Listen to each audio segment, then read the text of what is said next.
Hello ನಮಸ್ಕಾರ ಸ್ನೇಹಿತರು. ಏನಪ್ಪ ಆಗ್ತದೆ ಇಲ್ಲಿ ಫೈನಲಿ ಎಲ್ಲ ರೀತಿಯ ಟ್ವಿಸ್ಟ್ ಆ್ಯಂಡ್ ಟರ್ನ್ ಸಿಗ್ತಾ ಇದೆ. ಹಾಗಾದರೆ ನಿಜವಾಗ್ಲೂ ಭಾನುಮತಿ ಸತ್ತು ಹೋಗ್ಬಿಟ್ರ? ಹಾಗಾದರೆ ಸಾವಾಯಿತು ಅಂತ ಗೊತ್ತಾಗ್ತದಾಗೆ ಗೀತಾ ಮತ್ತು ವಿಜಯ್ ರಿಯಾಕ್ಷನ್ ಹೇಗಿತ್ತು? ನಿಜವಾಗ್ಲೂ ಭಾನುಮತಿ ನೀಗ್ಬಿಟ್ರ? ಈ ಕಡೆ ವಿಜಯ್ ಮೇಲೆ ಅಟ್ಯಾಕ್ ಮಾಡೋದಕ್ಕೆ ಮುಂದಾಗ್ತಿದ್ದಾರೆ. ಯಾರಪ್ಪ ಅದಕ್ಕೆಲ್ಲ ಕಾರಣ? ಈ ಕಡೆ ಜೈಲಿಗೆ ಬಂದಿದ್ದು ಯಾರು? ಸುಪಾರಿ ಕೊಟ್ಟಿದ್ಯಾರು?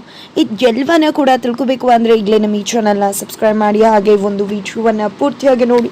ಇಲ್ಲಿ ಜೈಲಿಗೆ ಬಂದು ಸುಪಾರಿ ಕೊಟ್ಟದ್ದು ಭಾನುಮತಿ ಕಡಿಯವ್ರ ಅನ್ನೋ ಪ್ರಶ್ನೆಗೆ ಉತ್ತರ ಸಿಗಬೇಕು ಅಂದರೆ ಈ ಒಂದು ವಿಡಿಯೋವನ್ನು ಪೂರ್ತಿಯಾಗಿ ನೋಡಲೇಬೇಕಾಗತ್ತೆ. ಇಲ್ಲಿ ಭಾನುಮತಿ ತಾನು ಮಾಡಿರೋ ಪ್ಲ್ಯಾನಲ್ಲಿ ತಾನೇ ಟ್ರ್ಯಾಪ್ ಆದರು. ತನ್ನ ಮಗ ಕಿರಣ್ ಕೈಯಿಂದಾನೆ ಪ್ರಾಣಕ್ಕೆ ಸಂಚಕಾರ ತಂದ್ಕೊಂಡ್ರು. ಅವರ ಪ್ರಾಣ ತುಂಬಾ ಅಪಾಯದಲ್ಲಿತ್ತು. ಆ ಒಂದು ಸಮಯದಲ್ಲಿ ಅವ್ರು ಏನು ಪ್ಲ್ಯಾನ್ ಅಂದ್ಕೊಂಡಿದ್ರೋ ಆ ಪ್ಲ್ಯಾನ್ ಎಕ್ಸಿಕ್ಯೂಟ್ ಕೂಡ ಆಯಿತು. ಅದರ ರಿಸಲ್ಟ್ ಕೂಡ ಅವ್ರು ಬಂತು. ವಿಜಯ್ ಅವರ ಪ್ಲ್ಯಾನ್ ಪ್ರಕಾರನೇ ಜೈಲು ಕೂಡ ಸೇರಿಕೊಂಡ. ಅವನ ಅರೆಸ್ಟ್ ಕೂಡ ಆಯಿತು. ಇದೆಲ್ಲವೂ ಕೂಡ ಭಾನುಮತಿ ಅಂದ್ಕೊಂಡಾಗೆ ಆಯಿತು. ಆದರೆ ಅಂದ್ಕೊಳ್ದಾಗ ಆಗಿದ್ದು ಒಂದೇನೆ, ಅವಳ ಸಾವು. ಹಾಗಾದರೆ ಭಾನುಮತಿ ಸಾವಾಗತ್ತೆ ಅಂತ ಅವರೇ ಅಂದ್ಕೊಂಡಿರಲಿಲ್ಲ, ಊಹಿಸಿರಲಿಲ್ಲ. ಜಸ್ಟ್ ನಾಟಕ ಮಾಡೋಕ್ಕೆ ಹೋದ್ರು, ಎಡವಟ್ಟಾಯಿತು. ಏನೋ ಚುಚ್ಚೋಕೆ ಹೋಗಿ ಎಡವಟ್ಟಾಯ್ತಾ?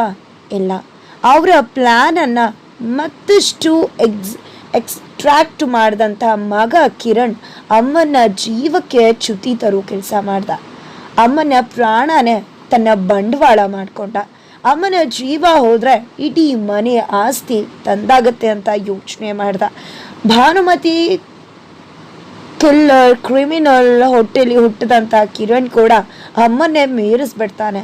ಈ ಕಡೆ ಅಮ್ಮ ತನ್ನ ಮಗಳನ್ನು ಜೈಲಿಗೆ ಕೊಡಿಸಿ ಆಚೆ ಬಂದರು. ಬಟ್ ಮಗಳನ್ನು ಖಂಡಿತ ಜೈಲಲ್ಲಿ ಇರಿಸ್ತಿರ್ಲಿಲ್ಲ. ಹೊರಗಡೆ ಬರೋದಕ್ಕೆ ಮಗಳನ್ನು ಯೂಸ್ ಮಾಡಿಕೊಂಡ್ರು. ಆದರೆ ಇಲ್ಲಿ ಕಿರಣ್ ಯೂಸ್ ಮಾಡ್ಕೊಳ್ಳಿಲ್ಲ, ಭಾನುಮತಿನ ಕೊಂದೇ ಬಿಟ್ಟ. ಅಮ್ಮನಿಗಿಂತ ಒಂದು ಕೈಲಿ ಮೇಲಿನ ಕ್ರಿಮಿನಲ್ ಅಂತಾನೆ ಹೇಳ್ಬೋದು. ಅಷ್ಟೆಲ್ಲ ಕ್ರಿಮಿನಲ್ ಮೈಂಡ್ ಇರ್ತಕ್ಕಂಥ ಭಾನುಮತಿಗೆ ಗುಣ ಇಟ್ಬಿಟ್ಟ ಮಗ. ಮನಸ್ಸಲ್ಲೂ ಕೂಡ ಯೋಚನೆ ಮಾಡಿರಲಿಲ್ಲ ಭಾನುಮತಿ ಇಂಥ ಒಂದು ಟ್ವಿಸ್ಟ್ ಆ್ಯಂಡ್ ಟರ್ನ್ ಸಿಗತ್ತೆ, ನಾನು ಟ್ರ್ಯಾಪ್ ಆಗ್ತೀನಿ ಅಂತ. ಭಾನುಮತಿ ಕೊಟ್ಟಂಥ ಐಡಿಯಾನೇ ಯೂಸ್ ಮಾಡ್ಕೊಂಡಂತಹ ಕಿರಣ್ ಚಾಕುನ ನೆಪ ಮಾತ್ರಕ್ಕೆ ಚುಚ್ಚೋ ಬದಲು ಡೆಪ್ತ್ ಆಗಿ ಚುಚ್ಚದ. ಈ ಕಡೆ ಭಾನುಮತಿಗೂ ಕೂಡ ಹೇಳ್ದ, ತನ್ನ ಮುಖವಾಡನ ಕೂಡ ತನ್ನ ಅಮ್ಮನ ಮುಂದೆ ಕಳ್ಚಿಟ್ಟ. ಈ ಕಡೆ ಭಾನುಮತಿ ಕುಸ್ತು ಹೋದ್ರು. ಅಲ್ಲೇ ಅರ್ಧ ಸಾವಾಗೋಯ್ತು. ಈಗಲಾದರೂ ಅರ್ಥ ಆಗಿರತ್ತೆ ಅನ್ಸತ್ತ. ನಂಬದವರು ದ್ರೋಹ ಮಾಡಿದಾಗ, ತನ್ನವರು ದ್ರೋಹ ಮಾಡಿದಾಗ ಆಗೋ ನೋವು ಸಂಕಟ ಏನು ಅಂತ. ಅವರ ಸ್ವಂತ ಮಗ ಪ್ರಾಣಕ್ಕೆ ಚ್ಯುತಿ ತಂದರು. ಆದರೆ ಸಾಕು ಮಗಂಗೂ ಕೂಡ ತಾನು ಇಷ್ಟೇ ಪ್ರೀತಿಯಿಂದ ಸಾಕಿ ಸಲ್ಲದ ಮೇಲೆ ಅಮ್ಮ ಇಂಥವಳು ಅಂತ ಗೊತ್ತಾದಾಗ ಇವತ್ತು ಭಾನುಮತಿಗಾಗಿರೋ ನೋವೇ ವಿಜಿಗಾಗಿತ್ತು. ಅದು ಈಗಾದರೂ ಸಾವಿನ ದವಡೆಯಲ್ಲಿರೋ ಭಾನುಮತಿಗೆ ಅರ್ಥ ಆಗಿದೆಯೋ ಇಲ್ವೋ. ಫೈನಲಿ ಭಾನುಮತಿ ಸತ್ತು ಹೋಗ್ಬಿಟ್ರು. ಅಫಿಷಿಯಲ್ ಅನೌನ್ಸ್ಮೆಂಟ್, ಭಾನುಮತಿ ತೀರು ಹೋಗಿದ್ದಾರೆ ಅಂತ. ಆಗಿದ್ರೆ ನಿಜವಾಗ್ಲೂ ತೀರು ಹೋಗಿದ್ದಾರಾ ಅನ್ನೋದೇ ಅನುಮಾನಾಸ್ಪದವಾಗಿದೆ. ಬಿಕಾಸ್ ಈ ಕಡೆ ಆಲ್ರೆಡಿ ಕಿರಣ್ ಮೇಲೆ ಡೌಟ್ ಬಂದಿದೆ ಗೀತಾಗೆ. ಬಿಕಾಸ್ ಅವನ ಒಂದೊಂದು ನಡವಳಿಕೆ ಕೂಡ ಇವನೇ ಭಾನುಮತಿನ ಕೊಂದಿದ್ದು ಅನ್ನೋ ಎಲ್ಲ ಸುಳಿವನ್ನ ಕೊಡ್ತದೆ. ಈ ಕಡೆ ಕಿರಣ್ ಕೂಡ ಯೋಚನೆ ಮಾಡ್ತಿದ್ದಾನೆ, ಏನಿದು ಗೀತಾಗೆ ಯಾಕೆ ನನ್ನ ಮೇಲೆ ಡೌಟ್ ಬಂತು, ವಿಜಯ್ನ ಭೇಟಿ ಮಾಡೋಕೆ ಹೋಗಿದ್ಲು ಅನ್ಸತ್ತೆ. ಹಾಗಿದ್ರೆ ವಿಜಯ್ ಎಲ್ಲ ಸತ್ಯ ಹೇಳ್ಬಿಟ್ಟಿರ್ತಾನೆ. ಅಂದಮೇಲೆ ಅವ್ನು ಮಾಡಿಲ್ಲ ಅಂದರೆ ಇನ್ಯಾರು ಮಾಡಿರ್ಬೋದು ಅಂತ ಯೋಚನೆ ಮಾಡ್ತಾಳೆ. ಅದ್ರ ನಡುವೆ ನಾನು ಮಾಡಿರೋದು ಅಂತ ಸಿಕ್ಕಾಕೊಂಡ್ಬಿಟ್ರೆ ಏನು ಮಾಡೋದು? ಯಾವುದೇ ಕಾರಣಕ್ಕೂ ನಾನು ಮಾಡಿರೋದು ಅನ್ನೋದು ಅವ್ರಿಗೆ ಗೊತ್ತಾದರೂ ಪ್ರೂವ್ ಮಾಡೋಕ್ಕಾಗಬಾರ್ದು. ಆ ರೀತಿ ಮಾಡಬೇಕು. ಆ ರೀತಿ ಆಗಬೇಕು ಅಂದರೆ ಅಮ್ಮ ಸತ್ತು ಹೋಗಬೇಕು, ತೀರು ಹೋಗ್ಬೇಕು ಅಂತ ಪ್ಲ್ಯಾನ್ ಮಾಡ್ತಾನೆ. ನಂತರ ಈ ಕಡೆ ಭಾನುಮತಿ ಬದುಕಿರಲೇಬೇಕು, ನಮಗ ಆಚೆ ಬರಬೇಕು ಅಂದರೆ, ಇಲ್ಲ ಅಂದರೆ ಖಂಡಿತ ಕೋರ್ಟ್ ಕೂಡ ನಮಗೆ ಅನುಮತಿ ಕೊಡೋದಿಲ್ಲ ಬೇಲ್ಗೆ. ಬಿಕಾಸ್ ಅವನೇ ಕಾರಣ ಆಗಿರೋದ್ರಿಂದ ಹೊರಗಡೆ ಬಂದರೆ ಅವರ ಪ್ರಾಣಕ್ಕೆ ಅಪಾಯ ಇದೆ ಅಂತ ಆಲೋಚನೆ ಮಾಡುತ್ತೆ ಕೋರ್ಟ್. ಹಾಗಾಗಿ ನಮಗೆ ಬೇಲ್ ಸಿಗೋದಿಲ್ಲ ಅಂತ ಹೇಳ್ತಿದ್ದಾರೆ ಸುಧಾರಾಣಿಯವರು. ಇದನ್ನೆಲ್ಲೇ ಯಾರು ಮಾಡಿರ್ಬಹುದು? ಭಾನುಮತಿ ಸುಲಭಕ್ಕೆ ಯಾರು ನಂಬೋದಿಲ್ಲ. ಅಂಥದ್ರಲ್ಲಿ ಯಾರು ಮಾಡಿರ್ಬಹುದು? ತಂಗಿನ ಅಥವಾ ಸಿತಾರನ ಅಂತ ಯೋಚನೆ ಮಾಡ್ತಾರೆ. ಮಗಳ ಅಂತ ಕೂಡ ಯೋಚನೆ ಮಾಡ್ತಾರೆ. ಮಗಳು ಜೈಲಲ್ಲಿದ್ದಾರೆ, ತಂಗಿ ಕೂಡ ಜೈಲಲ್ಲಿದ್ದಾಳೆ, ಕಾಲು ಕೂಡ ಮುರಿದು ಹೋಗಿದೆ ಅನ್ನೋ ಮಾಹಿತಿ ಇದೆ. ಸಿತಾರ ಕೂಡ ಯಾರ್ದು ಜೊತೆ ಓಡೋಗ್ಬಿಟ್ಟ. ಜೊತೆಗೆ ಸಿತಾರ ಯಾವುದೇ ಲಾಭ ಇಲ್ಲದೆ ಎಂಥ ಕೆಲಸ ಕೂಡ ಮಾಡೋದಿಲ್ಲ. ಅಂಥದ್ರಲ್ಲಿ ಇದನ್ನಂತೂ ಮಾಡೋಕೆ ಸಾಧ್ಯನೇ ಇಲ್ಲ. ಜೊತೆಗೆ ಭಾನುಮತಿ ಕೂಡ ತನ್ನ ಆಪ್ತರನ್ನ ಬಿಟ್ಟು ಯಾರನ್ನ ಕೂಡ ತನ್ನ ಹತ್ರ ಕೂಡ ಬಿಟ್ಕೊಳ್ಳಲ್ಲ, ನಂಬೋಕ್ಕೂ ಕೂಡ ಹೋಗಲ್ಲ. ಅಂಥದ್ರಲ್ಲಿ ನಂಬಿ ಇಂಥ ಕೆಲಸ ಮಾಡಿದಾಳೆ ಅಂದರೆ ಖಂಡಿತ ಇವಳು ಪ್ಲಾನ್ ಪ್ರಕಾರನೇ ವಿಜಿನ ಲಾಕ್ ಮಾಡಿ ಜೈಲು ಕಳಿಸೋ ಪ್ಲಾನ್ ಮಾಡಿದಾಳೆ. ಅದ್ರ ಪ್ರಕಾರನೇ ಎಲ್ಲವೂ ಕೂಡ ನಡೆದದ. ಆದರೆ ಫೈನಲಿ ಎಡವಟ್ಟಾಗಿದೆ. ಅವಳು ಪ್ಲಾನ್ ಉಲ್ಟಾ ಹೊಡೆದ. ಅವಳು ಯಾರನ್ನ ನಂಬುದ್ರೋ ಅವರು ಅವಳಿಗೆ ಚೂರಿ ಹಾಕಿದಾರೆ. ಅದರಿಂದಾಗಿನೇ ಇಷ್ಟೆಲ್ಲ ಆಗಿದ್ದು. ಅವಳು ತನ್ನ ಸಾವನ್ನ ಮನೆ ಕೂಡ ತಟ್ಟುಬಿಡ್ತಾಳೆ, ತನ್ನ ಶತ್ರುಗಳನ್ನ ಸಂಹಾರ ಮಾಡಬೇಕು ಅಂತ ಕ್ರೂರಿ ಅವಳು ಅಂತ ಹೇಳ್ತಿದ್ದಾರೆ. ಆದರೆ ಅಂಥ ನಂಬಿಕಸ್ಥ ಯಾರಿರ್ಬೋದು ಅಂತಂದರೆ ಗೀತಾ ಹೇಳೋ ಹೆಸರು ಎಲ್ರಿಗೂ ಕೂಡ ಶಾಕ್ ತರಿಸುತ್ತೆ. ಬಿಕಾಸ್ ಅವಳು ಹೇಳೋ ಒಂದೇ ಹೆಸರು ಕಿರಣ್ ಅಂತ ಹೇಳಿದಾಗ ಏನು ಮಾತಾಡ್ತಿದ್ಯಾ ಕಿರಣ್ ಅಂದಾಗ ಹೌದು ಕಿರಣ್ ಮಾಡಿರೋದು. ಬಿಕಾಸ್ ಅವನು ಅಮ್ಮ ಸತ್ರು ಅಂತ ಯಾವುದೇ ರೀತಿಯ ಆತಂಕ ಇಲ್ಲ, ಅವನು ಆರಾಮಾಗೇ ಇದ್ದಾನೆ.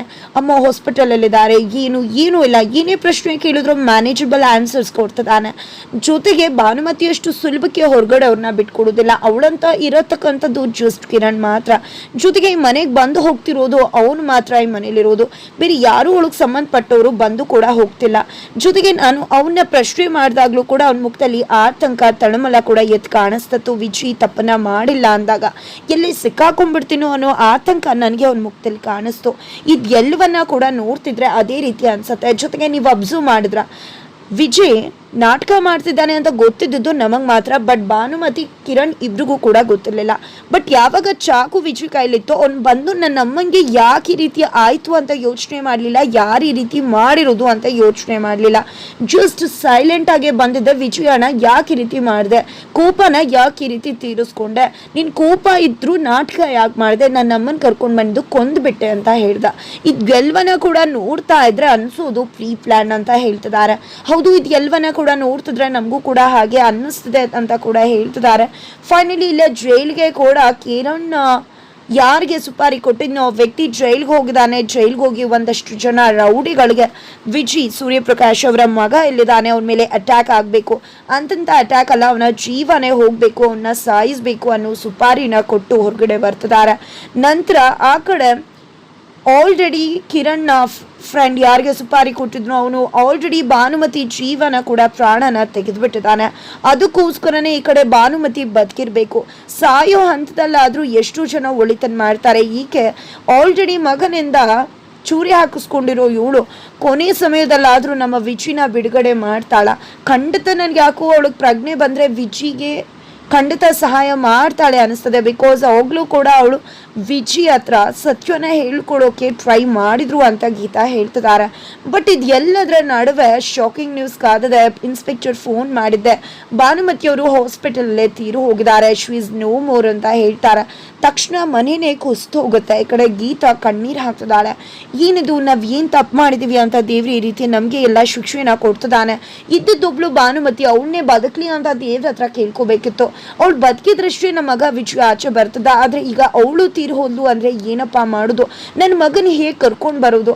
ಖಂಡಿತ ವಿಜಯನ ಕರ್ಕೊಂಡು ಬರೋದು ತುಂಬಾ ಬಚಾವ್ ಮಾಡೋದು ಕಷ್ಟ. ಬಿಕಾಸ್ ಸಬ್ಸ್ಟಾನ್ಷಿಯಲ್ ಎವಿಡೆನ್ಸ್ನ ಹೊರತಾಗಿ ಕೂಡ ನಾವು ಏನೇ ಮಾಡಿದ್ರೂ ಕೂಡ ಅದೇನಾದ್ರು ಉಲ್ಟಾ ಹೊಡೆದ್ರೆ ಖಂಡಿತ ಸಬ್ಸ್ಟಾನ್ಷಿಯಲ್ ಎವಿಡೆನ್ಸ್ ಕೂಡ ನಮಗೆ ಯೂಸಿಗೆ ಬರೋದಿಲ್ಲ. ಅದಕ್ಕೋಸ್ಕರನೇ ಭಾನುಮತಿ ಬದುಕಿರ್ಬೇಕು ಅಂದಿದ್ದು. ಬಟ್ ಈಗ ಭಾನುಮತಿ ಬದುಕಿಲ್ಲ ಅಂದರೆ ಇನ್ಯಾರು ಈ ತಪ್ಪನ್ನು ಮಾಡಿದ್ದಾರೆ ಅನ್ನೋಕ್ಕೆ ಯಾವುದೇ ರೀತಿ ಸಾಕ್ಷಿ ಸಿಗೋದಿಲ್ಲ. ನಮ್ಮ ವಿಜಯ್ ಹೊರಗಡೆನೆ ಬರೋದಿಲ್ಲ ಅಂತ ಮನೆಯವರೆಲ್ಲರೂ ಕಣ್ಣೀರು ಹಾಕ್ತಿದ್ದಾರೆ. ಆ ಕಡೆ ವಿಜಯ್ಗೂ ಕೂಡ ಪೊಲೀಸ್ ಅವರು ಹೋಗಿ ಹೇಳ್ತಾರೆ ಭಾನುಮತಿ ಸತ್ತು ಹೋಗ್ಬಿಟ್ರು ಅಂತ.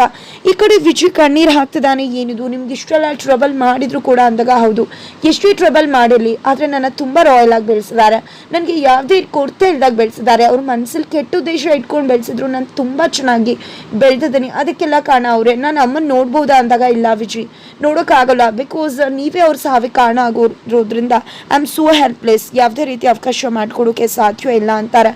ನಂತರ ತನ್ನ ಅಮ್ಮನ ಕಳ್ಕೊಂಡಿರೋ ನೋವು ಆಗ್ತದೆ. ಜೊತೆಗೆ ಅಮ್ಮ ಕೊನೆಗೂ ಕೂಡ ನನ್ನನ್ನು ಜೈಲಿಗೆ ಕಳಿಸ್ಬಿಟ್ಟಿಯಲ್ಲ, ನಿನ್ನ ಆಸೆ ಅಂತ ನನ್ನ ಜೈಲಿಗೆ ಕಳಿಸಿ ನೀನು ಸತ್ತು ಹೋಗ್ಬಿಟ್ಟಿಯಲ್ಲ, ಯಾಕಮ್ಮ ಇಂಥ ಪಾಪದ ಕೆಲಸ ಮಾಡಿಬಿಟ್ಟೆ ನೀನು, ನಿನ್ನನ್ನು ಕೆಟ್ಟದಾಗಿ ಬೆಳೆಸ್ದೆ ಸಮಾಜಕ್ಕೆ. ಆದರೆ ಗೀತಾ ಬಂದು ನನ್ನ ಒಳ್ಳೆ ಮನುಷ್ಯನ್ ಮಾಡಿ ಐಡಲ್ ಸನ್ ಮಾಡಿದ್ಲು, ನನ್ನ ಸಮಾಜಕ್ಕೆ ಒಳ್ಳೆಯವನಾಗಿ ಬದುಕ್ತಿದ್ದೀನಿ. ಆದರೆ ನೀನು ಏನು ಮಾಡಿಬಿಟ್ಟೆ ಅಮ್ಮ, ಕೊನೆಗೆ ನನಗೆ ಕೆಟ್ಟ ಅಪಾದನೆ ಹೊರಸೇ ಹೋಗ್ಬಿಟ್ಟಿಯಲ್ಲ ಅಂತ ಕಣ್ಣೀರು ಹಾಕ್ತಿದ್ದಾನೆ ವಿಜಯ್.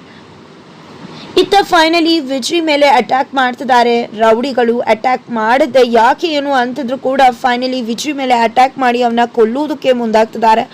ಅದಕ್ಕೆ ಈ ಕಡೆ ಫೈಟ್ ಬ್ಯಾಕ್ ಮಾಡ್ತಿದ್ದಾನೆ ವಿಜಯ್. ಫೈನಲಿ ಇಲ್ಲಿ ವಿಜಯ್ ಅವರಿಂದ ಬಚಾವ್ ಆಗ್ತಾನ ಅಥವಾ ರಾಮಾಚಾರಿ ತರನೇ ವಿಜಯ್ ಮೇಲೂ ಅಟ್ಯಾಕ್ ಆಗಿ ಅವನು ಕೂಡ ಹಾಸ್ಪಿಟಲೈಸ್ ಆಗೋ ಸಾಧ್ಯತೆ ಬರುತ್ತಾ?